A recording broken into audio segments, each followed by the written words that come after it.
Do you understand? Very often in life you need to understand a thing such that what is the choice? There is no choice. We are in some kind of framework in human life. And now it's a difficult time, but you can't do anything. What's the choice? Shoot myself? Yes, you can leave life, there is always the possibility of suicide. Well, there is such a possibility. But if, for example, there is no such possibility, if a person has it, he knows for sure that he will not do this. And now he's having a hard time, that's it, so there's no alternative. So you need to be patient. To understand that there is no alternative now, you need to endure, and that most likely, it is not exactly 100% guaranteed, but most likely it will pass. Because in life everything is so arranged in stripes usually. Black stripe, white stripe. Usually from my observations, life is like this: either you are in the first half of your life and get high, and then the second half is hard for you. Either in the first half you work very hard, on the contrary, and then it's easier for you in the second. There are people whose whole life is hard, and whose whole life is easy, well. But if it's bad now, then most likely it will be good later. And if it's good now, then most likely it will be bad later. It's like, like in a house, the first floor, so I can shoot myself. And we need to clearly decide yes, no, I've decided everything, I'm moving to the second floor. Then I understand that it is very bad and painful now. We must also think, that's how it wouldn't hurt, it doesn't hurt in the head, it hurts here. And most likely not in the body, most likely it hurts in the soul. And we need a reason. And the head also works fine to blow. Why do I feel bad now? Because I've done some stupid things, made some mistakes, I don't know how to do something. Therefore, it's like what's happening now, life punishes me for making a bunch of mistakes. Or, of course, it happens that I didn't do anything there, everything seems to be fine and got handed out. Yes, we change everyone in the concentration camp to a concentration camp there. Although, well, it happens too. When a person feels bad, the most important thing is his point of view, worldview. Be able to look at this situation from different angles. Maintain intellectual sobriety. That is, it's bad here, I suffer, depression, but intellectual sobriety remains.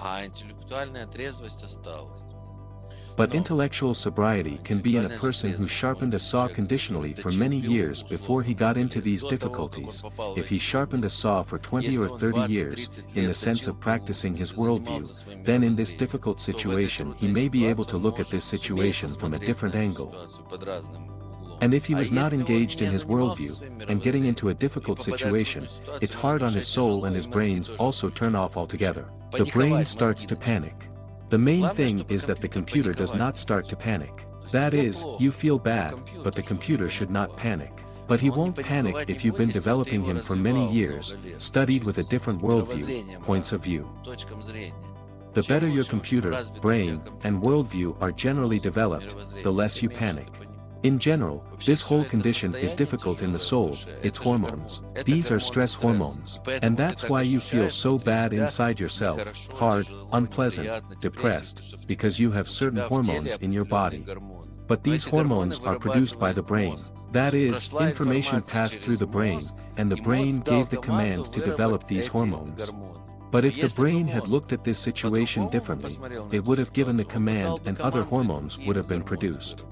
Happiness, hormones of happiness. When there is physical security, it's really where you walk through the forest and suddenly you see a bear there, so it's not the brain there, it's really a hormone being produced directly in the body. So why does a smart person need a brain? To be able to filter information so that happiness hormones are produced. Otherwise, what is the meaning of life? The meaning of life is in the constant production of as many hormones of happiness as possible. That is, if a person dies, for example, he has 1 day left before his death or 2 hours and he has lived there for many years and in happiness. He constantly has hormones of happiness. Well, everything is dying, it's time. He won't regret anything. But when you've lived half your life scortizo, with these stress hormones and then you die, you think, why? Moreover, if it was possible to look at it from such an angle, where are the hormones of happiness? But, who don't know how to be happy? Therefore, they specifically look at such an angle so that they produce stress hormones. And now they have such a conviction that they should always be nervous, worried, they don't think. By the way, many religions have such a thing: being happy is bad. Suffering is good, but being happy is bad. Like a deep thought. Parents planted this idea in childhood, and you begin to develop such a worldview on purpose, so that you can then develop these key beliefs. You are already developing a worldview yourself. Then the whole life is situations, different situations arise. There is another one: this is the point of view, the angle of view. That is, you have beliefs, then a worldview, then situations, then an angle of view. So, this angle of view depends on the worldview. And the worldview depends on the key beliefs. If you have a key belief in your head that Jesus suffered and died for us, and we should be like him, and therefore we should also suffer conditionally. I have nothing against this and a young Jewish guy.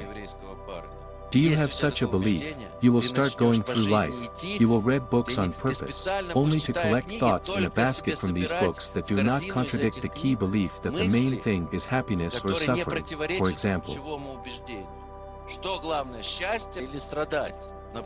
That's it, and you gathered your beliefs, then events. The next level begins. Events. The war, Karabakh. You see, things are starting to happen.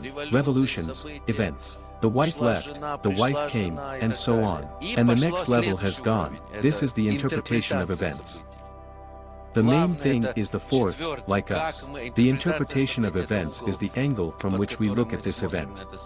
But we look at the angle that we have a worldview, then a worldview has already been formed and, therefore, all the events that occur, they will cause stress, suffering in you.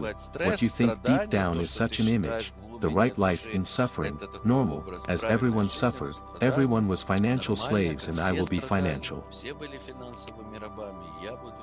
Like everyone else. And all this, it's impossible to do anything. In order to change this, you need to go to the root, into this key belief and change it. Here I am fighting now. Do you feel what I'm saying now? I'm hitting on this belief. Whoever has this conviction has a frustration.